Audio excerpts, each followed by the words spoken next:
Bago pa man tuluyang tumama ang atake ng lalaki, isang mabilis na suntok ang damapo sa kanyang mukha. Napakalakas ng impact na halos maduraj ang kanyang ulo sa tindi ng puwersa. Tumalsik ang dugo mula sa kanyang katawan, at kasabay nito, nasalayan ng lahat ang eksena, isang lalaki at isang babae ang tila gulat na gulat habang pinagmamasdan ang nangyayari. Ang babae, nakitang halatang nagulat, ay napabuka ang malalaking mata. Ang ekspresyon niya ay puno ng pagkabigla, na parang hindi niya inaasahan ang resulta ng suntok. Samantala, ang kuneho, ang kalaban na kanina'y tila maamo, ay biglang nagbago ng anyo. Ang kanyang hitsura, na dati mukhang walang bahid ng panganib, ay napalitan ng isang nakakatakot at dominante, animoy isang halimaw na nagising mula sa pagkakahimbing. Habang nagaganap ang nakakakilabot na pagbabago, lumipat ang perspektibo sa isang grupo ng mga tao na nakamasid mula sa malayo. Ang kanilang mga mukha ay puno ng pag-aalala at pagkalito, na waring hindi nila lubos maunawaan ang kanilang nasasaksihan. Sa paligid, ang sigawan at kaguluhan ng mga tao ay patuloy na nagpapataas ng tensyon at takot sa buong lugar. Sa gitna ng kaguluhan, makikita ang isang tahimik na figura, ang ating bida. Tahimik siyang nakatayo, tila nawala sa sarili at nanigas habang pinapanood ang gulo. Sa kabila ng alingawngaw ng sigawan sa paligid, bakas sa kanyang mukha ang matinding takot. Puno ng pawis, pabulong niyang sinabi, "Paano kung ako ang nandyan?" Ang kanyang boses ay seryoso, puno ng pag-aalala, habang iniisip niya kung paano haharapin ang ganoong klaseng sitwasyon kung siya ang nasa lugar ng lalaki. Habang unti-unting kumakalma ang sitwasyon, ang kuneho ay nagsimulang bumalik sa kanyang orihinal na anyo. Ang nakakakilabot na presensyang bumalat dito kanina ay naglaho na, at muli siyang nagmukhang walang bahid ng panganib. Ngunit ang tensyon ay nanatili. Pagbalik ng kuneho sa kanyang dating anyo, agad nitong binalingan ang ating bida. Buong kumpiyansa nitong tinanong, "Sino pa ang gustong sumubok na patayin ako?" Ang tinig nito ay may bahid ng panunuya, waring sinusubukang sukatin ang tapang ng sinuman. Habang nakatitig sa kuneho, napansin ng bida ang tila kakaibang kilos nito. Doon niya napagtantong may mali, nagsisinungaling ang gabay ng kanyang sistema. Biglang lumitaw ang isang makinang na notifikasyon sa harapan ni Li Huyang, "System Notification, Sage Status Window has been triggered." Kasabay nito, nagbago ang anyo ng kanyang mga mata, at isang gintong status window na may detalyado at intrikadong disenyo ang nagpakita. Ang status window ay nagpapakita ng dalawang abilidad na ngayon lamang niya nakita. Sage's Eye, Level 1 binibigyang kakayahan ng user na suriin ang impormasyon tungkol sa target sa pamamagitan ng pagtingin dito. Ang window ay kumikislap, puno ng kakaibang enerhiya, na tila nagsasabing malaki ang potensyal ng mga kakayahang ito. Tahimik ngunit puno ng interes na pinagmasdan ni Li Huyang ang Sage's Eye na nakadisplay sa harapan. Sinubukan niyang intindihin ang bagong impormasyon, at sa puntong yun, napagtanto niya na may iba pang abilidad na nakatago sa kanyang Sage status window. Habang iniisip ang biglaang paglitaw ng kapangyarihan, bakas sa kanyang mukha ang pinaghalong pagkausisa at maingat na pagtimbang. Agad niyang sinubukan ang Sage Eye, at laking gulat niya sa kanyang nakita. Napangiti siya, tila may nabuo siyang ideya. Mahinang bulong niya sa sarili, kaya pala ganon. Ang kanyang ekspresyon ay biglang nagbago, punong-puno ng kumpiyansa at interes. Na parang natuklasan niya ang isang bagay na matagal na niyang hinahanap. Samantala, sa di kalayuan, ang kuneho ay nag-aacting cute, tila sinusubukan pa ring magpakalma. Ngunit bigla nitong sinabi, "Gusto ko nang umuwi." Sa halip na magbigay ng sagot, tumindig si Li Huyang ng buong tapang. Sa malalim na tinig, puno ng determinasyon, sinabi niya, "Gagawin ko." Ang kanyang tindig ay nagpapakita ng matibay na desisyon, na parang handang-handa siya sa susunod na hakbang. Napatingin ang kuneho sa kanya, at tila nagulat sa ipinakitang tapang ng bida. Sa isip nito, paano nagawa ng isang level 1 na ipakita ang ganitong uri ng lakas ng loob? Ang mga mata ng kuneho ay nagliwanag, puno ng halong inis at pagkadismaya. Sa gitna ng tensyon, humawak si Li Huyang sa kanyang sandata, tahimik na naghahanda para sa kung anumang susunod na mangyayari. Nagkatitigan silang dalawa, ang kuneho na puno ng pang-uusig, at si Li Huyang na tila isang bayani na hindi magpapatalo. Isang sandali ng katahimikan ang lumipas bago nagsalita ang kuneho, Hinahamon si Li Huyang, sige, atakihin mo ako. Biglang sumingit mula sa mga nagmamasid ang isang dalaga, ang kanyang mukha ay puno ng matinding pag-aalala. Halos nanginginig ang kanyang boses nang sigaw niya, teka, sobrang delikado ito. Halos nagmamakaawa ang kanyang tono, dagdag pa niya, maaaring may mamatay pang iba dahil dito. Ang kanyang boses ay nagbigay diin sa bigat ng sitwasyon. At halos sabay-sabay namang sumang-ayon ang ibang mga tao sa kanyang sinabi, ang kanilang mga mata ay puno ng takot at pag-aalala. Ngunit si Li Huyang ay nanatiling kalmado. Sa kabila ng tensyon sa paligid, ngumiti siya ng mapanatag, at sa mahinaong boses ay sinabi, ayos lang. May plano ako. Sa kanyang mga salita ay bakas ang matibay na kumpiyansa, na para bang alam niya ang ginagawa niya kahit pa may pagdududa ang karamihan. Habang ang iba ay nag-aalala, nagsimula ng maghanda si Li Huyang para sa labanan. Ang bawat kilos niya ay maingat at kalkulado, tila isang mandirigma na alam ang halaga ng bawat galaw. Sa kabila ng tensyon, natuwa ang humanoid na kuneho sa ipinakitang tapang ng kanyang kalaban. Ang isang mapanuyang ngiti ay gumuhit sa mukha nito, na para bang tinatanggap ang hamon. Sa isang iglap, ang humanoid na kuneho ay sumugod. Ang kanyang anyo ay mas mabangis ngayon. Ang mga nagliliwanag nitong dilaw na mata ay nag-uumapaw ng galit. Ang kamao nito ay bumagsak na may nakamamatay na intensyon, ang bawat galaw nito ay agresibo at puno ng puwersang nakasisindak. Tumama ang mga alon ng puwersa sa paligid habang lumalapit ito, ngunit nanatiling matatag si Li Huyang, diretsyong nakatingin sa paparating na pag-atake. Ang kanyang nakatuong ekspresyon ay nagpapakita ng kahandaan at lakas ng loob, na parang walang puwang para sa pag-aalinlangan. Sa gitna ng tensyon, biglang sumagi sa isip ni Li Huyang ang isang detalye mula sa sinabi ni Kumkum. May kakaiba sa sinabi niya, bulong niya sa sarili habang ang kanyang mga mata ay tila nag-isip ng malalim. Unti-unting nagsimulang buuin ng kanyang isipan ang misteryong tila may kaugnayan sa kanilang kasalukuyang sitwasyon. Naalala niya ng may katiyakan, sigurado akong may 25th tao sa lugar na ito. Isang flashback ang nagpakita ng eksena ng pagtitipon ng mga tao. Ang tahimik na paligid ay tila puno ng tensyon habang binibigyang diin ang kahalagahan ng bilang sa sitwasyon. Sa gitna ng paggunita, malinaw na naalala ni Li Huyang ang sinabi ni Kumkum, mayroong 24 na manlalaro. Napakunot ang kanyang noo nang mapagtanto ang hindi tagmang detalye. Ang revelasyong ito ay nagdulot ng bigat sa kanyang damdamin, nag-ugat ng pagdududa, at nagbigay ng pahiwatig ng isang mas malalim na misteryo.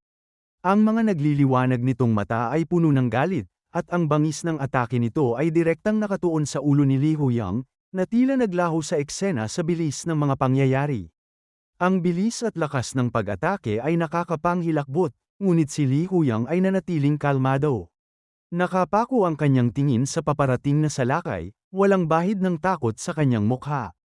Hinanda niya ang sarili, at sa isang sandaling puno ng tensyon, hinarap niya ang suntok ng buong tapang. Ang mga tagapanood ay nanatiling walang magawa habang nakamasid sa labanan, puno ng takot at pagkataranta. Ang kanilang mga sigaw ay umaalingaw sa paligid, na tila nagiging himig ng kaguluhan. Nang sa wakas ay tumama ang atake ng kuneho, isang malupit na ngiti ang gumuhit sa mukha nito, tila sigurado sa kanyang tagumpay. Ngunit sa hindi inaasahang sandali, isang mabilis na paggalaw ang bumalot sa paligid. Isang iglap lamang, ang kuneho ay biglang nahati sa gitna. Tahimik ang lahat. Ang mabilis at kalkuladong galaw ni Li Huyang ay nag-iwan ng marka sa labanan. Ang kanyang swabe ngunit malakas na atake ay nagpamalas ng kanyang husay, na parang sinanay para sa mga ganitong pagkakataon. Sa gitna ng katahimikan, unti-unting binasag ng kanyang iniisip ang paligid. Sa simula pa lang, 24 na tao lang ang naririto. Ang simpleng pahayag na yun ay nagbigay liwanag sa isang mahalagang detalye, na tila nagsisiwalat ng masalimuot na katotohanan sa kanilang sitwasyon. Sa di kalayuan, ang bangkay ng lalaking napatay kanina ng kuneho ay unti-unting naglaho, na parang isang holographic na figure lamang. Ang kumikinang na asul na balangkas nito ay nag-iwan ng kakaibang impresyon sa lahat ng nakakita. Ang bawat detalye ay tila nagmumungkahi ng isang sistema o mekanismo na mas malalim kaysa sa kanilang naiisip. Ang kunhong halimaw ay nabalot ng nakakakilabot na asul na aura, unti-unting naglalaho habang nakangiti ng may panlilinlang at pangungutya. Wow, magaling ka para sa isang baguhan, ani nito, ang boses ay puno ng sarkasmo at aliw, waring sinasabing hindi pa tapos ang lahat. Biglang lumitaw sa harap ni Li Huyang ang isang holographic screen. Nakasaad dito ang detalye ng kalaban. Lunatic Hair, Klase, Illusionary Boss, Holo. Mabilis na napansin ni Huyang ang mahalagang impormasyon, hindi totoo ang kalaban. Isang ilusyon lamang. Naalala niya ang nabasa sa screen, kapag nasaktan, mawawala ito. Agad niyang pinaganya ang kanyang isip, kalkuladong nagplano ng susunod niyang galaw. Sa isang mabilis at malakas na atake, inilabas niya ang lahat ng kanyang enerhiya. Ang puwersa nito ay nagdulot ng malalakas na alon sa hangin, waring nagpahayag na iyon na ang katapusan ng laban. Ang katawan ng Lunatic Hair ay naduraj sa maliliit na partikulo, unti-unting naglaho hanggang sa tuluyan ng nawala. Sa wakas, natapos na ang laban. Napabuntong hininga si Huyang, bahagyang napagod ngunit halatang nakaramdam ng kaginhawaan sa kanyang tagumpay. Sa gitna ng katahimikan, biglang lumitaw ang isang kumikinang na orb sa harap niya. Stat point 1. Pinulot ni Huyang ang orb, pinagmasdan itong mabuti, at bahagyang ngumiti. Habang ninanamnam ang tagumpay, isang babae ang lumapit sa kanya. Hindi pa man siya nakapagsalita, isang lalaki ang sumingit at nagtatanong, paano mo nalaman na ilusyon lang ang kuneho? Lumingon si Huyang at mahinahong sumagot habang tinitingnan ang babae. Nagkataon lang, aniya, pero may napansin ako, nung tumalsik ang dugo ng kuneho at tumama sa mukha mo, tila tumagos lang ito. Kaya naisip ko, ilusyon lang yon. Isang palabas para lituhin tayo. Habang nagpapaliwanag si Huyang, biglang narinig niya ang isang mabigat na boses na tumawag sa kanya. Hoy, bungad ng isang lalaking may malaking pangangatawan at matingkad na pulang buhok. Ang tono nito ay puno ng kumpiyansa at bahagyang pagmamataas. Napatingin si Huyang sa kanya, ngunit nanatiling kalmado. Nagkataon lang na sinwerte ka, sabi ng lalaki, sabay turo sa orb na hawak ni Huyang. Ang tingin nito ay puno ng bahid ng paghamon, ngunit si Huyang ay nanatiling walang emosyon sa ekspresyon. Alam niyang ang kanyang tagumpay ay hindi lamang swerte, kundi resulta ng kanyang talas ng pag-iisip at determinasyon. Napukaw ang atensyon ng lahat nang biglang marinig ang tinig ng isang tao sa mikropono. Nag-aanunsyo ng isang mahalagang balita. Ayon sa kanya, makatatanggap ang mga manlalaro ng ginto na maaaring gamitin sa gold shop. Dagdag pa rito, karagdagang ginto ang ibibigay batay sa dami ng mga monster na nahuli ng bawat isa sa tutorial. Ngunit ang susunod niyang sinabi ang tunay na nagpabago sa tensyon ng paligid.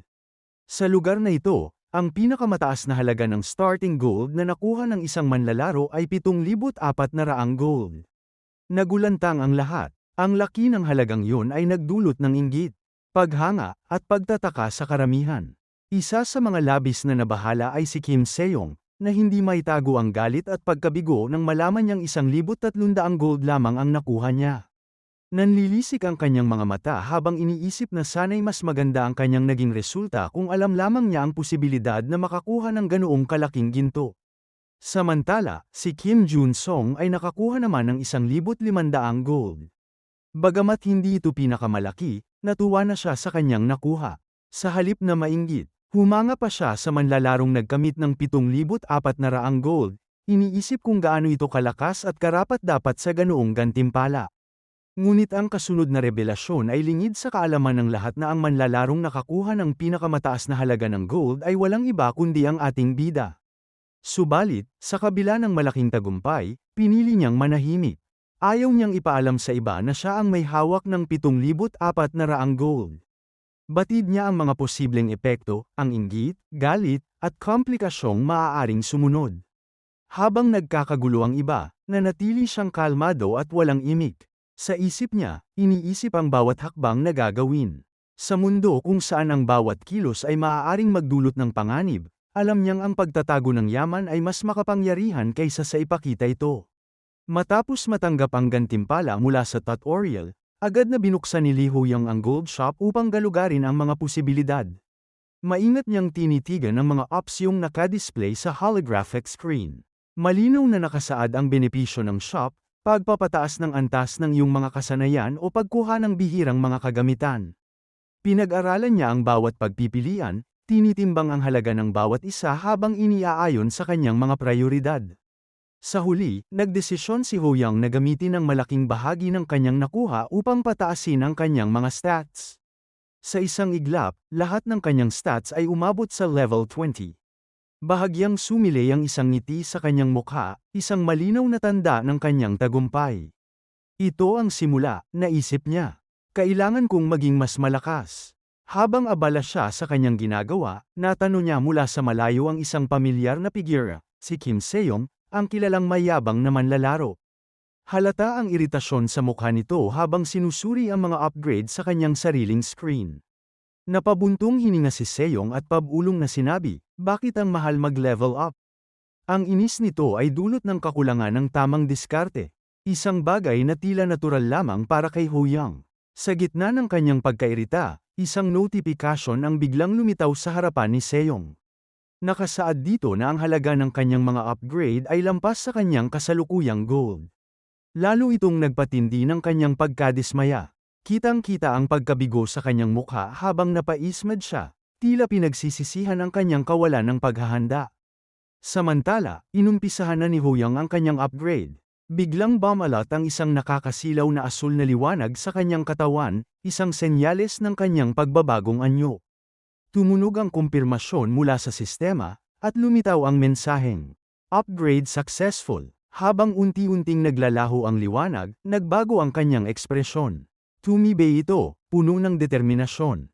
Hindi ako pwedeng magtiwala sa parehong mga estratehiya, bulong niya sa sarili. Ang upgrade na ito ang magbibigay sa akin ng kalamangan. Ngayon, kitang-kita ang kumpiyansa sa kanyang tindig, handa na siya para sa mga paparating na pagsubok. Ngunit bago pa man siya makapag-isip ng susunod na hakbang, isang boses ang gumambala sa kanya. Paumanhin, Mr. Lee Ho Young. Bahagya siyang napalingon, tila nagulat sa tawag, ngunit nanatiling kalmado ang kanyang ekspresyon. Lumapit si Chae Yishel sa ating bida, dala ang bahagyang ngiti na nagbigay ng banayad na init sa kanilang unang pag-uusap. Gusto ko sanang humingi ng payo, wika niya, magalang ngunit malinaw na may intensyon sa kanyang tinig. Hindi nag-aksaya ng oras si Yishel at nagpatuloy, ang kamakailan mong pagtaas ng antas ay kahanga-hanga. May plano ka na ba para sa mga susunod mong kasanayan? Bahagyang nagulat ang bida sa biglaang papuri ngunit nanatiling kalmado. Kinuha niya ang interface sa kanyang harapan. Tumingin sa detalyadong panel ng kasanayan, kung saan makikita ang mga estadistika tulad ng lakas at resistensya. Habang tinititigan ang datos, tila malalim siyang nag-iisip. Napansin ng bida ang mababang antas ng kasanayan ni Yishel kaya nagtanong siya, magkano ang ginto mo ngayon? Diretsyong sumagot si Yishel, 800. Nagulat ang bida sa pagiging tapat ng babae, walang bahid ng pag-aatubili o pagsisinungaling. Dahil dito, nagtanong siya muli, gusto mo bang kumita ng gold? Ngunit tila hindi nakuha ni Yishel ang punto ng tanong. Bahagyang nalito siya at sumagot, hindi ko pa naiisip ang maging isang bayarang babae. Natawa ng bahagya ang bida sa maling pagkaintindi ni Yishel at agad itong ipinaliwanag. Hindi ganon ang ibig kong sabihin, sabi niya, sabay turo sa stat ng babae. Sa kasalukuyang lakas mo, sobrang baba ng stats mo. Kailangan mong mag-invest sa sarili mong kakayahan, lalo na sa stamina. Kung aasa ka lang sa mga item, mabilis din yung mauubos o masisira. Mas mabuting palakasin mo ang sarili mo kaysa umasa sa mga panandaliang solusyon. Napaisip si Yishel at tumango, halatang naiintindihan niya ang punto ng bida. May sense ka, sagot niya. Susundin ko ang payo mo. May bahagyang ngiti sa kanyang labi, tila mas kampante na siya sa gagawin. Ngunit bago pa nila mapalalim ang kanilang usapan, isang boses mula sa mikropono ang umalingaw-ngaw sa paligid. Napalingon ang bida at si Yishel, na parehong nakuha ang atensyon ng anunsyo.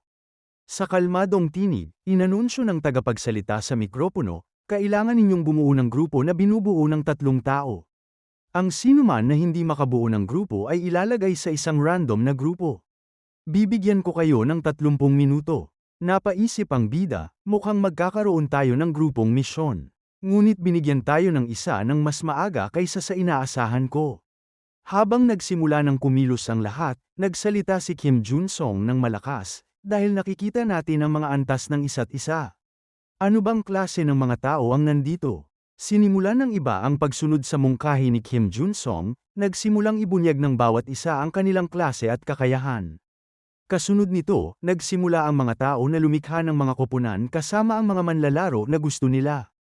Ang mga antas at klase ang naging basehan ng karamihan sa kanilang mga desisyon. Sa gitna ng lahat ng ito, lumapit si Chae-yeol sa bida. Sa magalang na tono, nagtanong siya, "Pwede ba akong makipag-team up sa'yo?" Tahimik na nag-isip ang bida. Ang unang kasapi ng aking grupo ay si Chae-yeol. Wala akong dahilan para tanggihan siya.